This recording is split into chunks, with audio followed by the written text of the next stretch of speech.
Alright, what's up gamers? Welcome to Chapter 8 of my Fire Emblem 6 Hard Mode Iron Man.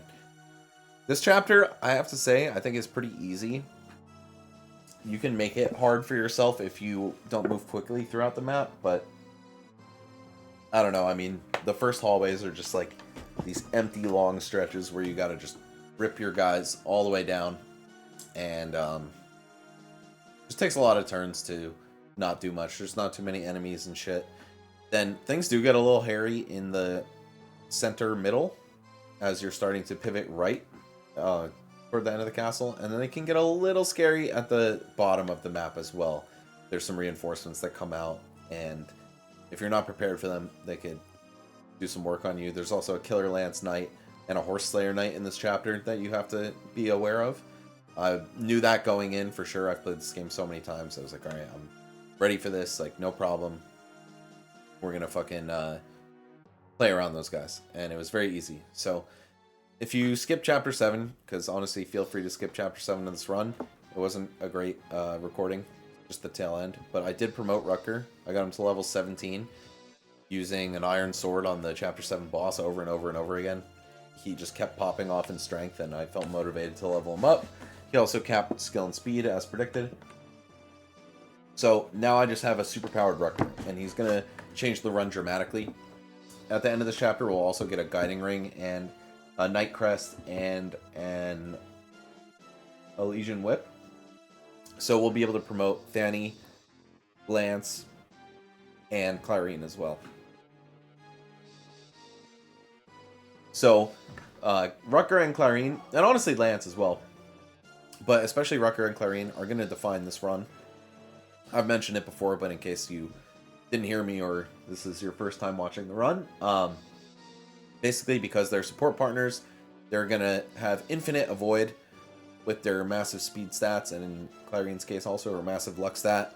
They round out the support triangle with Diek for full avoidability, but for all three units. So this is really just going to be like the units handling everything. Diek comes really strong out the box. I haven't dedicated much time to training him, and his levels haven't been great, but his bases are so good that, you know, he's going to be very strong even still. So you're going to see, like, pretty much in every chapter, like, which I've done even up to this point since they all joined us in Chapter 4, that group of 3 units is just going to be traveling together the whole time. And then same for Roy, Allen, and Lance. They are all support partners with phenomenal avoid and combat stats. They'll be doing their own thing as well. Then we have, for at least the next couple chapters, Marcus and Zealot, who are so strong that they don't need to really be paired with anybody for any sort of mission. And they'll be either doing their own thing or sometimes even following each other around to just eviscerate anything in their path. They're still strong combat units right now, so we have no qualms with using them. We're going to also be training Lou because we get a lot of deployment slots in this chapter.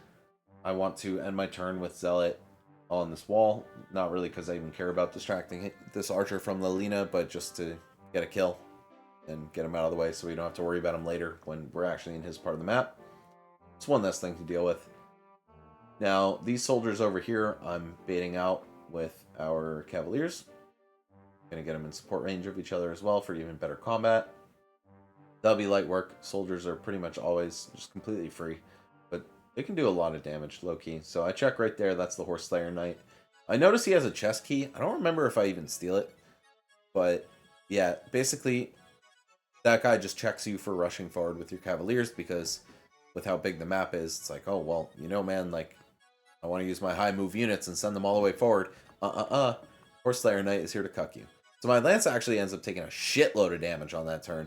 Clarine's men can't even fully heal him, also due to her kind of shitty magic. Wow, Allen, because he hasn't gained any strength for the whole run, is actually doing 0 to that knight. That is laughable, man. I'm looking for ways I can maybe get Roy up there to give attack support bonuses to him.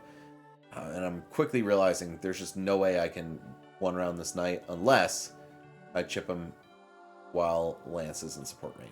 So I guess I just checked from a stupid tile the first time, because I didn't even have to move him.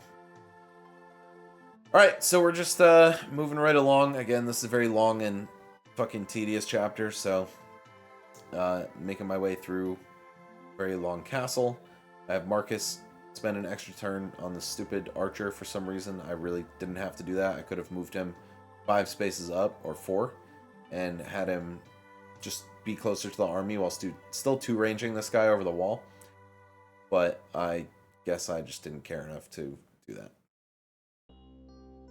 Definitely a blunder. So I checked the combat stats against the Horse Slayer guy, and I'm like, yep, there's no way. So this guy, he really kind of just forcibly keeps you back 1 turn. Maybe that's why I didn't care so much about Marcus being there. But what I'm going to do is have Rucker kill him. As you will see, most problematic enemies in the game are dealt with this way for the remainder of the run. Oh, wow, I actually do it on player phase. I'm kind of an idiot. I think I could have left him in range of all 3 of those guys, and Clarine, with the support bonuses, would have made sure that he didn't get hit. But whatever. Oh, I stay there so I can rescue Saul. Okay, Max, maybe you're not so stupid, man. Alright, bro. I see what I was doing. And yeah, now I'm just kind of, like, stuck around this corner. I mean, I know for sure that neither of these guys die, but I guess, yeah, there was just straight up no javelin on either of them. Oh, by the way, if you've never played FE6, one thing to keep in mind, or that you gotta know, really, about this game, is that Swordmasters and Berserkers get a free plus 30 crit upon promoting, which is why you're going to see Rucker with these astronomical critical hit rates, especially with the Killing Edge in tow. It's like he is critting more often than he's not. He also has a huge skill stat, which really helps with that. But, yeah, man, that's a good fucking unit. He's part of a class that has historically been kind of mid in Fire Emblem. Swordmasters usually are like, oh, you can't counter at 2 range and you're a little frail, and you lose to lances, which a lot of enemies in the game have lances. Maybe that's not so good, but no, in this game, like, Swordmasters have some insane combat. If the only thing they'd be evaluated on was player phase combat, they would be the best class in the game by a long shot. They also have very high accuracy. This game is notorious for having low hit rates, and Rucker is an exception to that. So we're now free to move throughout this hallway after the demise of the Horse Slayer Knight. And we would be 1 turn ahead if not for his existence. We would have just been fully sending everybody, but unfortunately the units who are good at killing him won't be fast enough to be anywhere else. I mean, I guess I could have like rescue dropped Rucker over the last couple turns, but there was enough combat that all of my units had to participate in. So just thinking from like an LTC perspective, which this run is anything but that, but like how I could have maybe sped things up a little bit. Alright, the archer kills himself on Lu, and now I'm starting to realize, like, hold on, my Lu has great stats. Like 8 magic and 10 speed. I mean, I think I just knew. I was like, yeah, he's good enough, but I have to wait until the end of chapter 14 for him to promote, and like, I'm just gonna not use him so much. But then that also poses the question of whether I can promote Saul or not. I guess could wait until the end of chapter 16. And I deploy Saul more than I deploy Lu just to have a second healer. It's definitely worth having 2 healers, and Clarine soon will be a combat unit as well. So I think that's why I just dropped Lu for Saul for a very large chunk of the run. Or like a sizable chunk of the run. Doing some rescuing to get Rucker to the front lines, like I was just talking about, actually. Now I'm like playing like I'm LTCing, like gotta move things along. I'm definitely an aggressive Fire Emblem player by nature, I think. I feel like when I'm in control on the offense, like I'm just killing the units, I'm breezing ahead, like no reinforcements from the beginning are gonna get me. Stuff like that. Some people, like my friend Tony, he is definitely a more campy, turtley player and likes to take it slow, which I totally understand. I feel like the turn limits in this game have kind of conditioned me to want to go fast. There's a lot of them, and this is not one of the chapters that has that, but there's also like random time pressure on stuff like thieves and brigands that'll destroy villages. You know, there's a lot of stuff in Fire Emblem beyond just wanting to beat a chapter as fast as possible or clear it in a certain number of turns for a guiding requirement. That's kind of why I like to play that way. I just never want to be behind. That said, I often end maps with like several turns to go until the turn limit, so you'll see that as we enter those types of chapters later. There is actually a guide-in chapter after this one, but all that has to happen is Lilina survives the map. So that is done with great ease. And we definitely end up going to chapter 8X. Oh, this is a true ending run, by the way. I didn't put that in words in any of the fucking previous episodes. I guess I'll add it to the title of the videos now that I think about it. But yeah, that's pretty much where we're headed. We're doing every guide-in chapter, and we're gonna do the bonus chapters after the main ending. So get ready for that. It is definitely a little bit harder to do it this way. There's certain characters that can't die. There's certain turn requirements you have to meet in every single chapter. Every single guide-in unlocking chapter. Like, you got to do all of them. You got to get all the legendary weapons. You can't have them break, and you can't have a unit holding them die. And yeah, there's a lot of unspoken requirements that you have to look up on the internet in order to go to the true ending of the game. But we're going to do that because it's not a true victory unless we get all the guide-ins and all the divine weapons. Here I'm just doing rescue chains and moving everybody to the center of the map, and now we're going to engage with some more combat. It's going to be this group in the left middle. Yep. So a bunch of soldiers and some knights, mages, archers. It's actually like a little bit scary looking. I'm kind of like always a little bit intimidated going down this hallway, especially because the mages from across the wall really make you think twice about how you dive in. The knights hit hard, the soldiers hit surprisingly hard, the archers are accurate, the mages are accurate, right? Like, these are some of the most annoying weapon or enemy types, at least mages, archers, and knights in the whole game. So we want to take it easy, and of course the soldiers, what they have is numbers. So I'm just kind of lining everybody up, getting their inventories ready. I have specific units in range of specific enemies, namely this mage, because nobody really has good resistance in this game. You're kind of a little worried about fighting mages, and the enemies are once again very accurate because anima magic is that shit. And here I stupidly rescue drop my other cavalier out. Like, this didn't need to happen. I just fucking fucked up. I took him out of rescue or out of support range, so I try to at least get Roy in support range to make the combat a little easier on Lance. And now I'm just moving the shitter squad. Move Rucker fully ahead, because fuck it. Oh yeah, so I didn't even mention the 3 units that just joined, because they're not really worth mentioning. It was OJ, Wendy, and Barth. 2 armor knights and a mercenary. The mercenary is just like a underleveled DX that can maybe outgrow him, but why would you stress yourself out like that? Oh, also a great level for Thani, but no strength. She got that 1 point of strength, and then she's just not been gaining it since then. But this is going to be her training arc chapter, or one of them. So yeah, and then Wendy and Barth are armor knights, which are just fucking dog shit. They honestly deserve like no mention. They're not even like Alan getting strength for the first time right there is more noteworthy than their entire contribution to the game. The one positive is that OJ joins with an armor slayer, which we're going to be using on Rucker and maybe even DX for the rest of the game. So shout outs to him for that, man. Shout outs to Armor Slayer, aka OJ. Just trying to line up all the kills, deal with these fucking annoying mages, make room for my thief to grab that door. And then I also have to kill the knight. And here's why movement is the most important stat in Fire Emblem. And if Rucker had 8 move and he can make it to that knight, that would be beautiful. But unfortunately, I have to settle for killing the archer with my best combat unit. The archer with 8 HP. And it's an easy kill for Lance. He'll get chipped, but he's got a lot of HP. I think he survives combat with all these guys. I'm probably doing the math right now.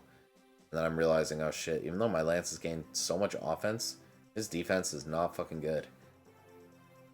Not bad enough to take 25 damage from these shitbags, though, I'm pretty sure. Now, what am I trying to do? I think I try to draw the knight and the left mage with Marcus on this turn. And chip the right knight? No. Even Marcus, I think, is going to struggle to survive these enemies all at once. So, I don't know if I go too for full aggro on this turn.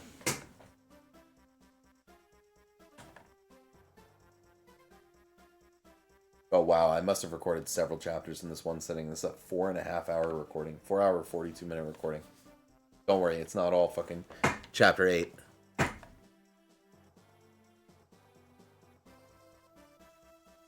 Is this 2x speed? I think it is.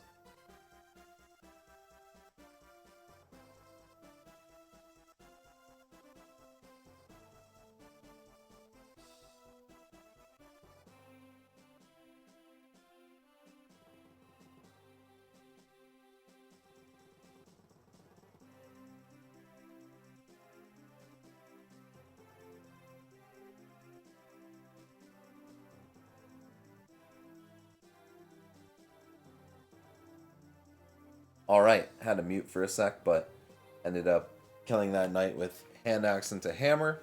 Not too bad.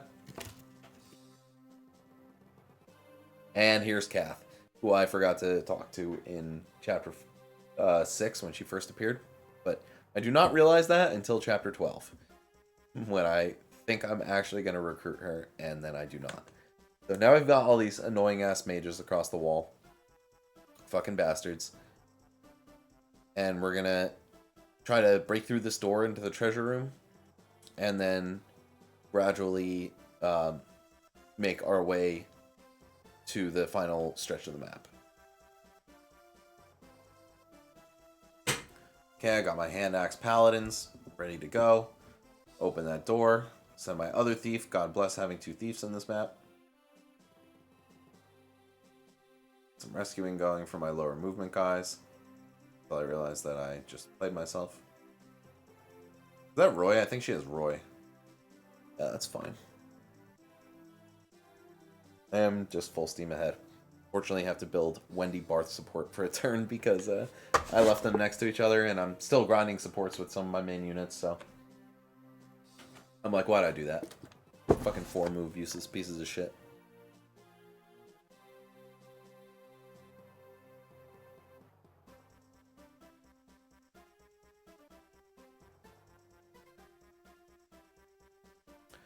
Alright, so we keep it moving. We get the light brand. That's going to be very useful.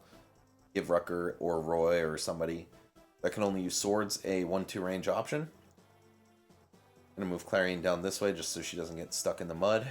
And also she might have to do a heal soon on one of the paladins. I don't think so. I just move these shitters, keep them away from each other for support purposes. There's going to be reinforcements that come out of those stairs at the bottom right. And then also of the area that Wendy, Barth, and OJ joined from at the top left. So I'm just trying to make sure I'm ahead of schedule with getting everybody past this point of the map, and then I'm going to draw them all to the choke point near the treasure room. Or in the treasure room. Okay. Killing these fucking mages.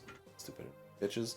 Marcus, one great attribute about him is that he's probably the unit you have with the most res. Oh, okay. And now I realized something. Because my units were in the way, Kat's AI starts heading toward the nearest reachable open block. So she wants to go to the treasure, and I don't want to have to deal with stealing it from her over and over again. I don't want to deal with that night. I'm like, fuck, did I fuck up? So I think my strategy immediately pivots to opening up Kath's path to the close by treasure chests. I'm like thinking about killing her, or no, I think about drawing the knight because Zealot survives 1 round of combat with him. And I also have to keep everybody on this side of that little hallway, on the left side, so Kath can traverse back to those treasure chests up in the middle of the map. Wow, that's fucking... Fuck you, Kath. Such an annoying unit, man.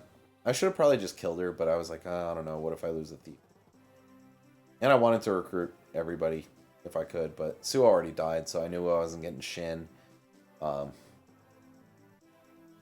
moved Marcus there to get healed and take that last mage on. I get the Suck Squad all into the treasure room where they will remain for the entirety of the map. That mage hits Marcus, you fucking bastard. Hey, thanks for the lockpick, nerd. Alright, there we go. And now I'm going to have Lelina and Roy talk. So they can, and Kath and Roy talk. So I get the free Thunder Tome for Lelina. And I'm also going to give her an honest shot in this chapter at getting some training done. Does not start off well as I crit that thief with Danny, but I'm happy to give her experience as well. She's my other training project. And there goes the Night Crest. That's going to go to Lance at the end of this chapter. I want to get him as many levels as I possibly can before I do that. And now I have this Killer Lance Knight to worry about. So I try to feed him to Lance, which I believe goes swimmingly. I'm not, like, even entertaining the thought of risking it. So yeah, we'll just kill him from 2 range. Imagine I lost Lance here. Him and Rucker are by far my best combat units right now, and they definitely are doing so much work. If I lost them to a stupid fucking crit, I would actually be so pissed, man. Alright, so, yeah, we're just kind of moving right along. Gonna send Rucker down to deal with the boss, probably. And also there's about to be more reinforcements from the bottom left. I forgot about them as well. So I want to get in position there so they, you know, can get choked at the throne room area. The last chest is going to be an L-Fire. I'm like, oh, maybe I'll give it to Lilina and see if she could do something with it.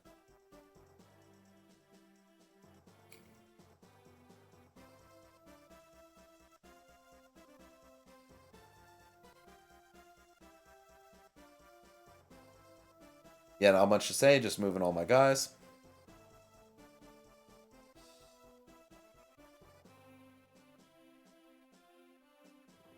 Some healing, some Sol EXP.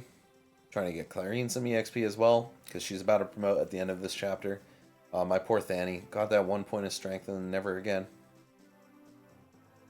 My Clarine also started off really good in Magic, and I don't think she's gotten any since. I think she still has 5 as well. But still, 3 is good. 3 is a good. Get off the ground there. Alright. And then the reinforcements start coming. Alright, so here's the first batch. I believe they're going to happen every single turn. I think they're also hard mode exclusive. And then I'm getting ready for the soldier reinforcements and the staircase reinforcements. So on the left where I put Rucker, it's going to be an archer. I also get Lina and Roy to C support. And then it's going to be a mercenary from those right stairs that I set Thani up to block. So I'm going to try to train Thani and Lilina as much as I possibly can on the archers and mercenaries that are coming out here. So what I want to do is I want to get Lilina to block the archer. Like, so have her standing where Rucker is standing. That way he can't even attack. And I can just hit him in the face. But then I realized, like, oh wait, if I'm not killing him, then it's not taking advantage of the fact that there's a new one every turn. So, unfortunately, it's not the brightest idea I've had, but that was my idea of trying to give Lilina some levels. I think I also bring her to the next chapter for the sake of getting even more training done.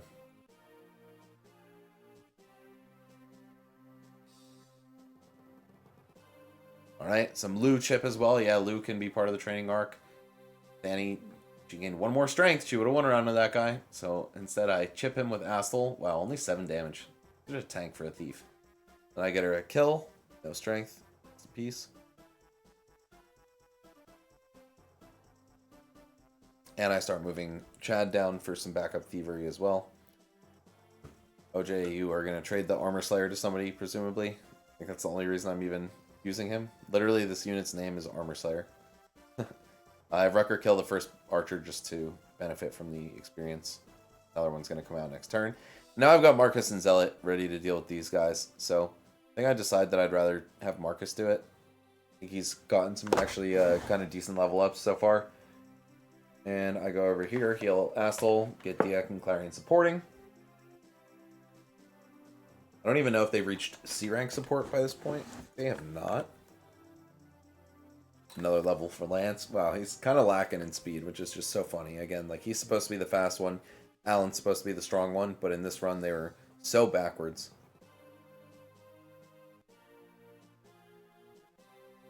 Alright, I end up lining up the kill perfectly. Get that heal. 99 EXP. Oh. And then, yeah, so I have Lilina get the kill. Oh, I start lining her up for the archer. I could have picked off that mercenary, but I was probably like, oh, I'll leave him for somebody else. And yeah, Armor Slayer making his way down. Bad as well. And then things get, like, not hairy at all, but just, like, busy up in this room as all those reinforcements are heading toward Marcus. Would have been nice to give the EXP to somebody else, but I decided, you know what? It's just way more stressful dealing with those enemies, which are 3 a turn. And I don't want any of my low level units to die. So I'm just going to play it super safe. Make sure I don't lose anybody. And Marcus will be holding it down. Then Zealot in case I need to give him a break for a turn or something. But I have the healing ready. And now, yeah, I realize the lack of genius of my strat. I'm like, fuck, like, I'm only getting 1 kill a turn, whatever. Pass the light brand off to Roy. That's pretty cool. Oh, that's why I'm bringing Chad down, to trade his items away. I was like, I don't think I really need help opening the chest so much. Diak goes to very low health, but Clarion's got him. Level up. Okay, she had 6 magic. So, not the worst, but far from the best. God, look at that massive fucking enemies up there. Thank God for Marcus. I think I end up bringing Lance over there toward the end of the chapter just to get some final kills before he promotes. Man, what a swarm. Oh yeah, and since Marcus isn't one-rounding the enemies here, he's just fucking, like, creating this giant stopgap of red bodies just building up.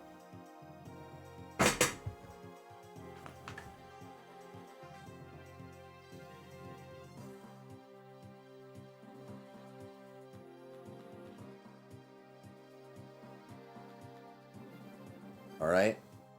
Once again, training arc continues.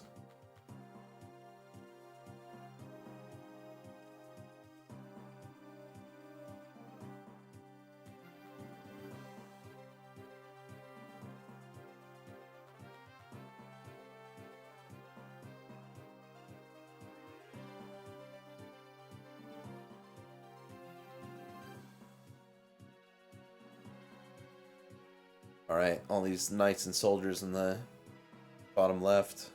Yeah, they're going to Lance. I start trying to back everybody up a little bit because I don't want them taking too much fire.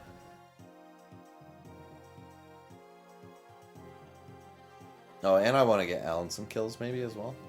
I'm not sure. I think I just focus only on Lance. And I also want to get all his supports in range. Get the free chip with Marcus. Get the heal. Rescue drop. And you're going to see this turn pretty much play out a couple more times.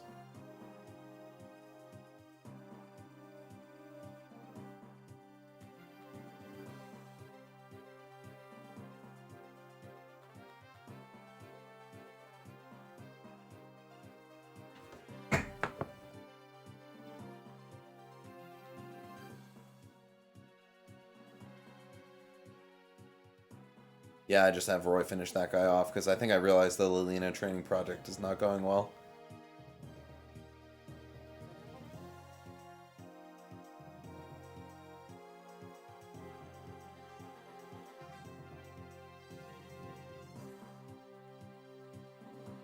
Yep, more of the same up here.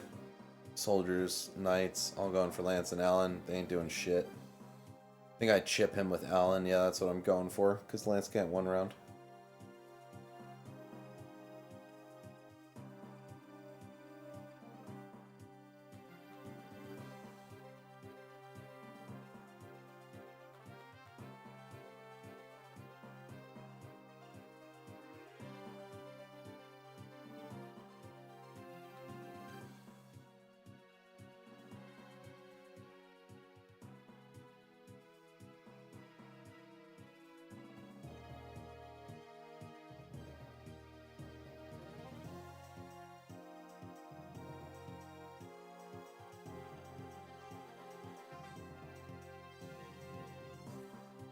Alright, maybe we can fast forward a little bit. Oh, no, I think we're almost done with, like, this section of it, so...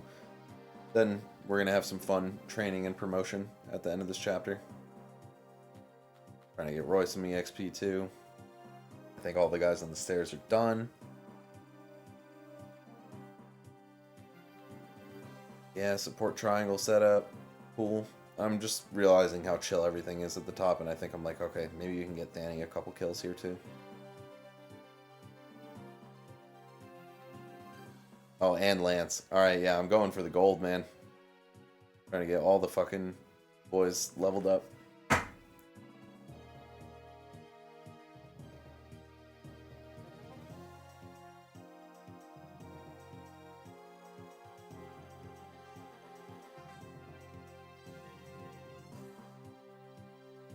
Man, training Lilina in this chapter, like, I watched Tony's run, and he did it way different than I would ever do it. I'm like, oh, okay, I see what's going on here. Like, it's pretty smart method and pretty reliable. I think he just made a stopgap in that hallway right there, and then had her to range and rescue drop and all that shit. It's like, okay, that could work.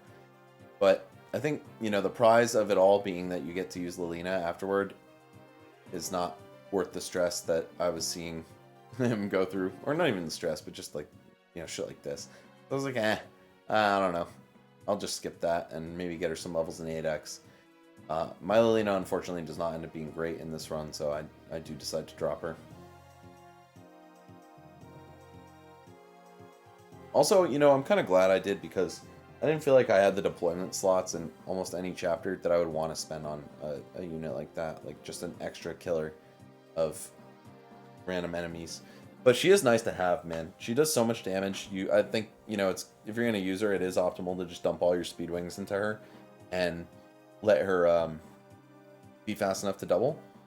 And she could just myrtleize 1 unit per turn. But that's the thing, is like, because she's not sturdy or particularly dodgy, you can't have her take on these massive swaths of enemies on enemy phase and just like clear a massive hole. Or like deal with a whole bunch of problems at once. It's like a one-time per turn Rutger that you get. Like one guaranteed obliviation of the enemy. Okay, so I start like backing Lance out a little bit. I don't want to take any stupid risks with him. I don't know why I didn't have a javelin on. Yeah, I don't know what the fuck I'm doing. I think now I just exposed him to danger. Yeah, so I have to rescue him out with Alan.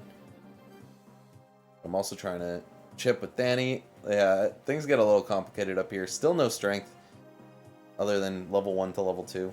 So annoying, man.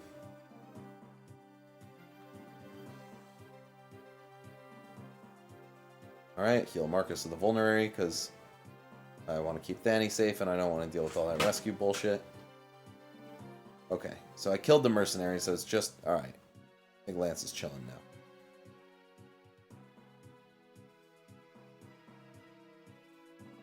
Do I just murk this knight right now? No, I think I actually want to go through all the extra trouble of fucking having Blue get the kill.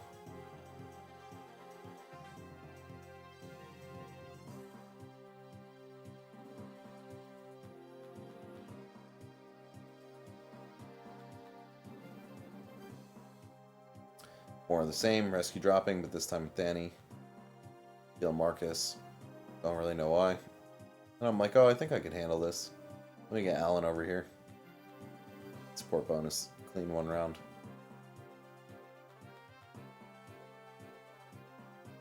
And we're almost done. Alright, so I give Lou some EXP here. I think I'm starting to realize, like, yeah, maybe I'll just use Lou instead of Saul as my second promotion, even though I'm going to kind of drop Lou. Oh, wow, Roy got some strength. Still 0 speed, by the way. Don't know why I tabbed out here, but I did. For how long?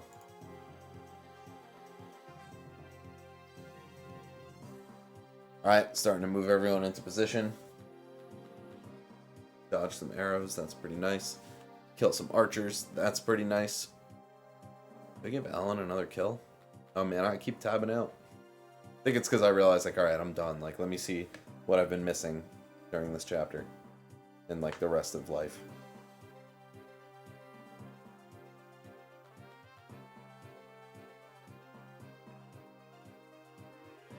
And yeah, just, I think that's the last level, and now I promote him. And I'm like, fuck, I forgot to bring Chad back up. All that work I did bringing him down before I realized, like, I'd have to be going back up here. Now we're about to have 3 Paladins, boys. And we're about to have a Valkyrie and a Falcon Knight. I think I promote Danny next chapter, though.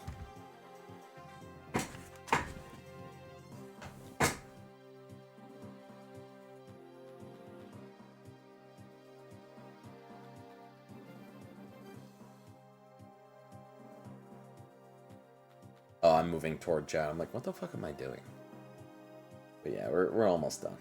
Firing gets a few more levels because the boss will damage. I think it's actually Lou that I fight him with, and I do another Lou spam for the sake of getting some EXP on him.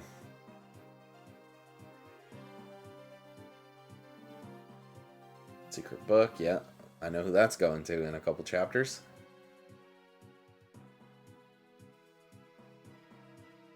And here we go. At long last, we promote Lance. Let's go. Look at those stats, man. What a beast. A little lacking in defense, though.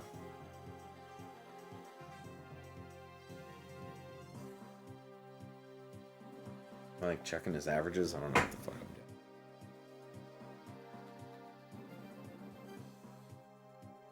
AFK, AFK, AFK, AFK, AFK, AFK, AFK. Alright, there we go. Getting as much EXP as a man possibly can. Jesus. And Lance and Clarine support, so I wanted to keep her out of his range. Okay, I realize I'm not making it to 10 with Danny this chapter. I'm going to move Saul for secondary healing, I suppose.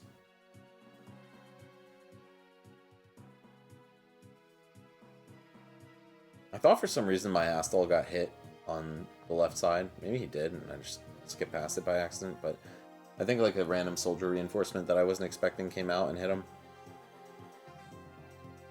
And here we go, Rucker on the boss. And then I'm quickly realizing, oh, he actually kills him too hard. So let's fucking do this Lu shit.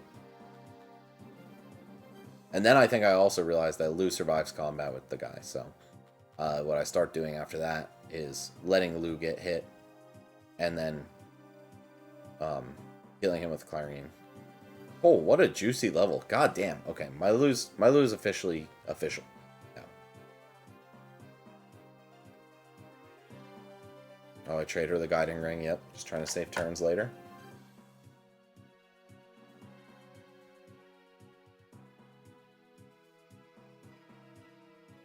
Oh, heal the healer. Okay, level 15. We're getting there. When do I move Rucker away? Or do I even train Lu as much as I thought I did this chapter?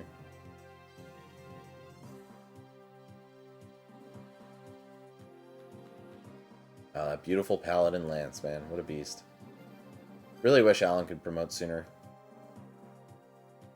Yeah, do I actually decide to go full scam on this guy? I don't remember. Because, like, I thought I got Clarine more levels. Yeah, okay, this is me being like, alright, we're out of here. Oh, Rucker, Clarine, A. Oh, and he already had B, Diek. Okay, let's go. Good level for Saul as well. Okay, I do go full scam. And is this where I check? Yeah, this is where I check how much damage he actually deals. I'm like, oh, alright, we're scamming with Clarine. Let's go. Yeah, my Lu is, like, stinky, bulky. And then I also want to get Irene and Diek to support more. Yep. Alright, and now we're like officially at the end of the road. We're just going to do this over and over again. I think he's actually out healing me.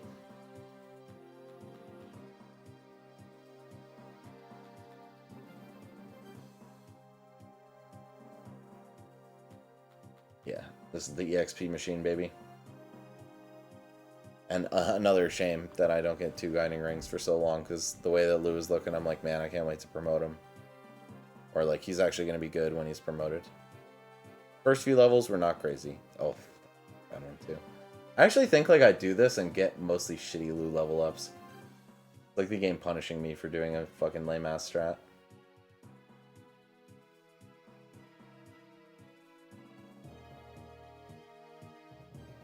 Oh, Magic Clarine. Love that.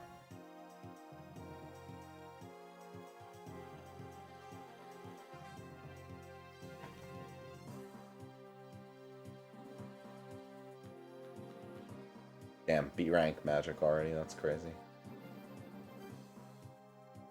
I'm like, come on, Clarine, let's squeeze a few more levels out. Like, I don't even care for Lu as much as her. And it's perfect that he keeps getting hit and keeps hitting and gaining EXP.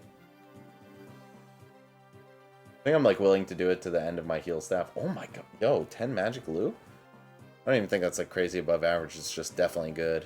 Actually, it might be above average. I'm, like, itching to promote Clarine. See when I'm checking her shit.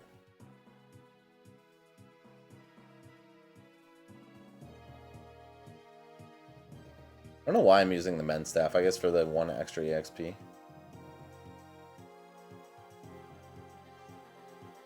It's not like on the right multiple or anything, so I don't know what the fuck I'm doing.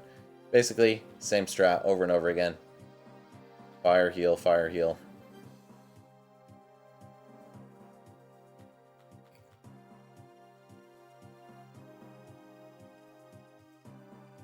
Alright, I had enough.